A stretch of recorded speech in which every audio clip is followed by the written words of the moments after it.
Hello, ladies and gentlemen. Delighted to be here. This is a 15-minute fireside conversation, and I'm delighted to have Paul O'Brien with me. Paul is the Chief Development Officer for Modon for the real estate side. Paul, I think most people in the room know Modon Real Estate. You're the big sponsor here as well, but just give us a tiny snapshot of the real estate side, the scale of the business today. Sure. Look, Modon Real Estate is part of, obviously, the bigger group of Modon. Most people in the audience here would know us for Hudayriyat Island, which is obviously one of our major developments. But in terms of the real estate portfolio, we look after over 300 million square metres of land. So it's a sizable portfolio to be responsible for, and we've been lucky enough to be granted with. Well, we're delighted to have you. You must be a very busy man. There's a lot of real estate to look after. Now, we want to start with this question of sustainability, which is a kind of word that means everything and absolutely nothing. But what does it mean to you when you think about creating projects? Where's the value in sustainability for you? I think Modon, we look at sustainability at every level. But I think what is really important to point out for Modon is that we develop at scale. So when we look at development, we're looking at a city scale. We're not looking at projects. So when we look across our portfolio, we're able to leverage that scale, and so we're able to create efficiencies and gain sustainability at that strategic level. And when we look at what does that mean in terms of our ecosystem in Abu Dhabi, when we look at our education portfolio or healthcare, when we look at those services that are critical for our customers, we're looking at providing that on looking at our entire portfolio. We don't look at it as an individual development. So not only are we creating the efficiencies and sustainability of that planning, but we're also providing a better value offer to the customers and investors. I was struck, I'm based in London with Monocle magazine, and coming here yesterday, the conversations that we were recording for the magazine, for the radio station, for a podcast that will go out tomorrow night, I was struck by how much the conversation is a proper dialogue these days. That in Abu Dhabi, there's a huge amount of knowledge that needs to now be taken back out to the world. This is a place that has learned to live with heat and to develop at pace, using everything from modular development to thinking about public realm in really exciting ways. I think everybody should come and see. Just the naive question, because we were talking before we came on stage, you made it clear to me that lots of the things that maybe in other developing markets people are only just thinking about, you've gone way past. So whether it's kind of tree shading and canopy, whether it's getting people thinking about mobility on foot rather than car, you said all of that is almost 10 years in the rear view mirror for you now.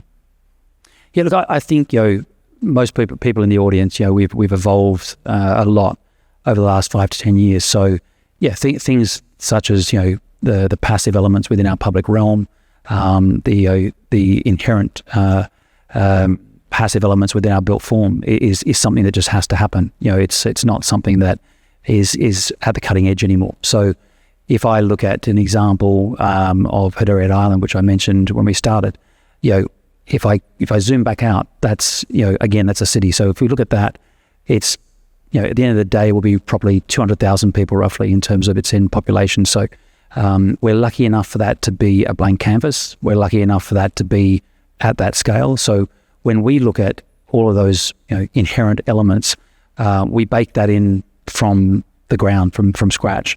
So our public realm, our infrastructure has that inherently designed in.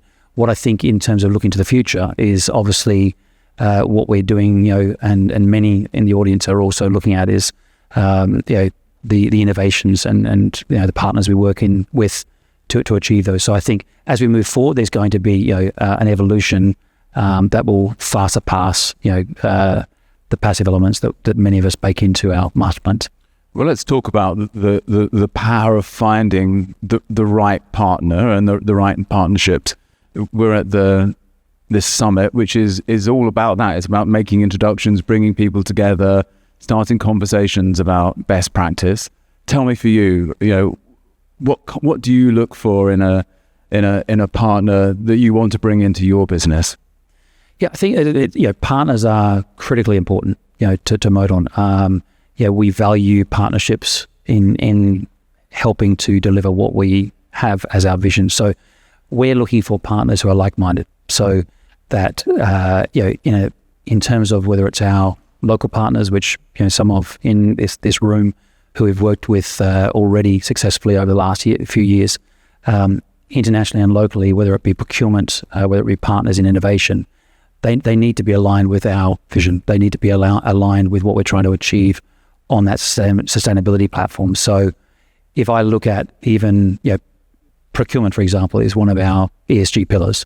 And so when we're looking at procurement, we're looking for partners both locally and globally that are aligning with what we're trying to achieve and helping us to achieve those goals. And what are the challenges for your partners? Again, yesterday, one of the interviews we did, we spoke to a gentleman who was talking about doing a project here in Abu Dhabi and another project in Spain. He said that both deals were signed at roughly the same point. And in Spain, they're yet to put a spade into the ground to turn a single sod of soil, whereas here the project that they started is coming to completion. For partners, is there a challenge when they're external partners from abroad, sometimes being able to deliver quality product at the pace and scale that you need when you're a Modon?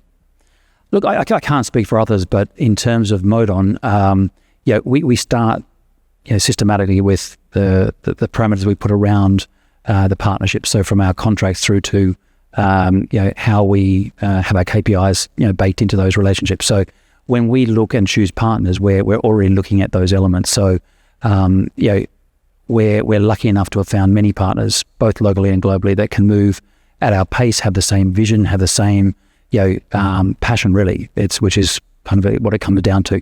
People who are passionate about what we do and align with what we do. And to date, we've had a lot of success in that. Now, everybody, again, can talk about AI and technology and smart cities, but you're putting this into practice. So both on the partnership side and on this next level, if we take it that many of these things that we think about, biophilic design and biophilic mimicry, are already part of everything you do, tell the audience, when you begin to think about the next step for real estate, and especially here in Abu Dhabi, what does that look like for you? I think first it would be remiss not to recognise the incredible work that's been done by leadership in the Abu Dhabi government. I mean, the recognition in the AI and tech space, globally for Abu Dhabi, I think has been inspirational and an amazing effort. So off that platform, we're lucky enough to have that as a platform to spring from. We're looking at on the master plan level, we're obviously looking at smart cities and that platform being baked into each of the developments we do. But we're also back to actually partnerships. Is we're looking to ensure that what we're bringing as innovations to our developments, all of them have some level of AI and tech baked into those. So when we're looking to the future, I think this is just the tip of the iceberg. We're excited about what has been done. We're excited about what we're doing, and the future, the opportunities I think are endless. So it's.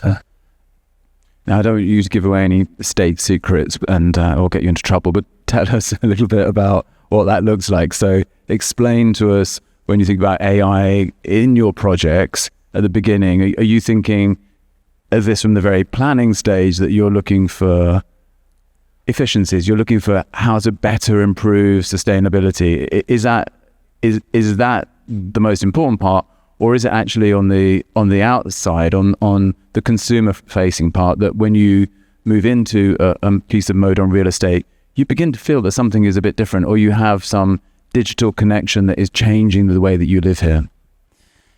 I think that even if I start at the basics, so Modon from an operating platform perspective, we have now already AI baked into our everyday life. So it's and I think that's going to be exponential. Give us a tiny example of a kind of piece of decision making that is now improved by AI?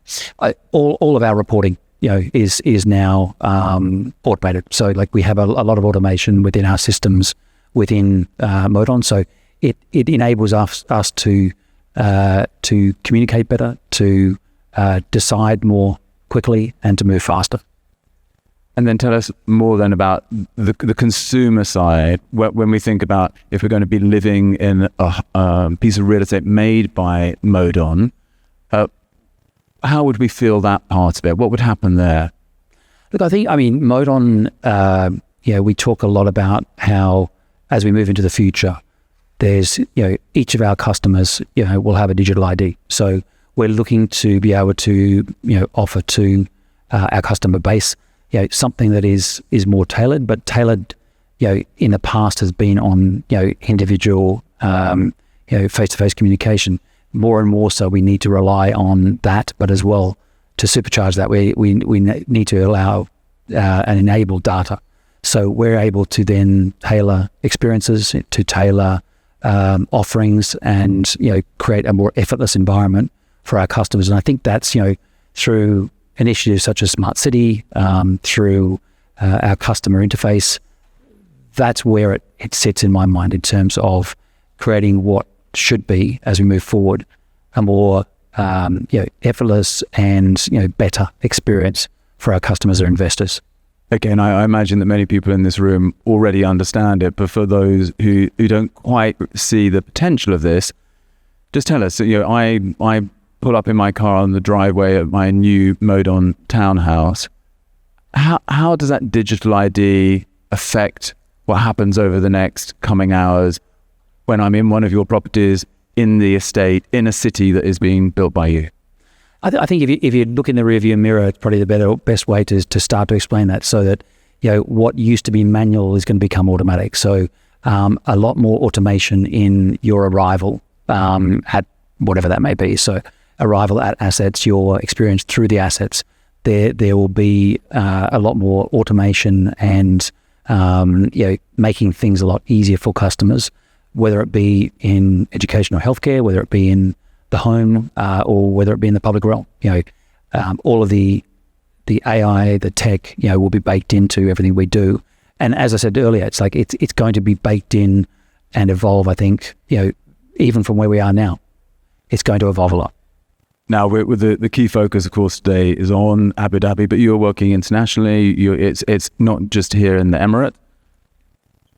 Tell us where else that you're taking the real estate to, and are you using this best practice that you developed here in Abu Dhabi to take to the world?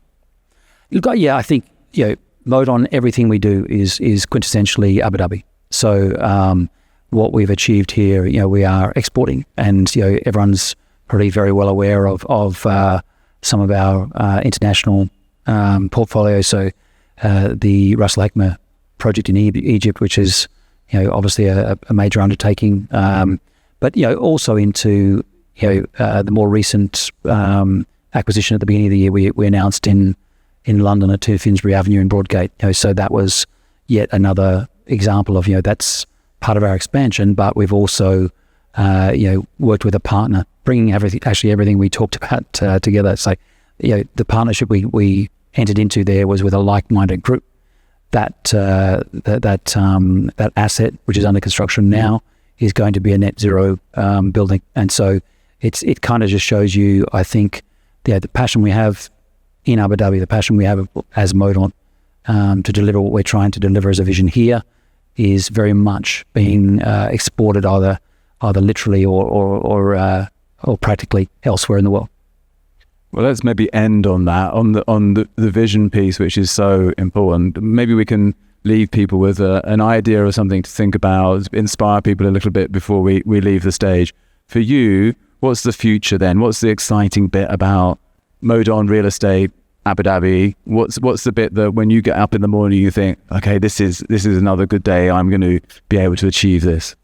Look, I think personally, I've always been passionate about large scale developments, and what we're doing in Modon in terms of the scale just is a privilege to be part of, to be honest with you. So if I look at what has been talked about the last 2 days from some of the speakers. I think, the opportunities are endless.